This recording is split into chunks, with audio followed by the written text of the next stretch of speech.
Death is an inevitable reality for all of us. Why thinking about death makes some people nervous, it makes others happy. For those who believe in the hereafter, death is a good thing, but for those who don't believe, it's a bad thing. Because for those who believe everything will not end after death, they will have eternal life. Therefore, death is a beautiful thing for believers. But for those who don't believe, death is a bad thing because it's an absence, a separation. Well, what will happen to us after dying? Will we be absent? Will we be soil? Or is there an infinite life?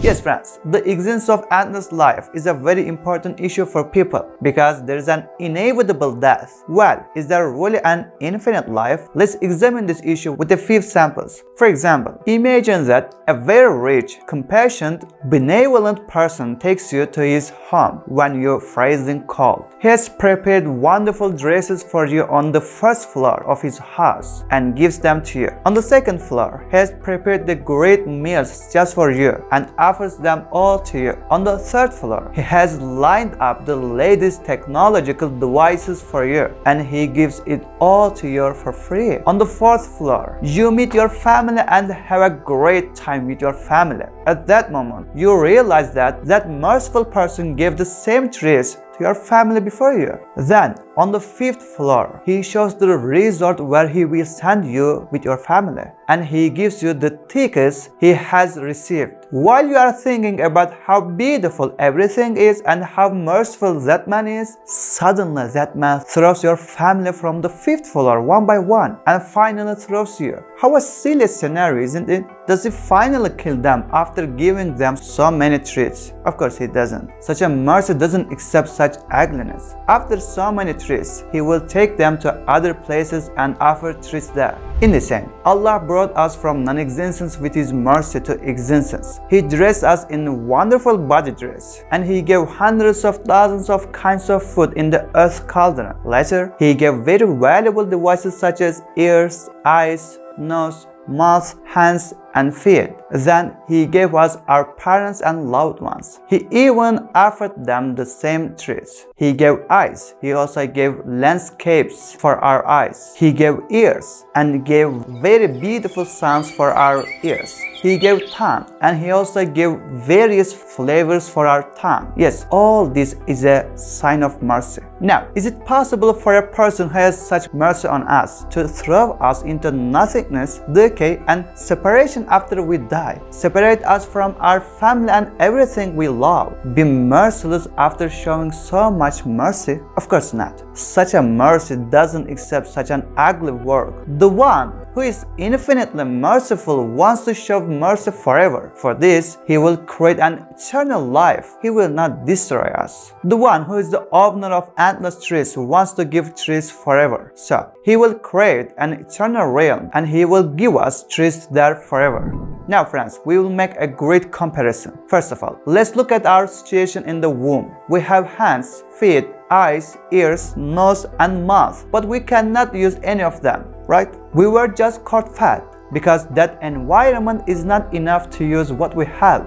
Another realm is needed. At that very moment, birth takes place and we come to a very different place where we can use all our devices to the earth. Yes, here is a great place according to a mother's womb. And we can use here our hands, feet, eyes, nose, mouth, and ears, which we cannot use there. However, we have devices in this world that we cannot fully use, like our soul and our heart. Both want eternity. But here's the mortal world. There's no infinite here. There is no area where we can use those devices. So we will go to a very different place than the world where we can use those devices.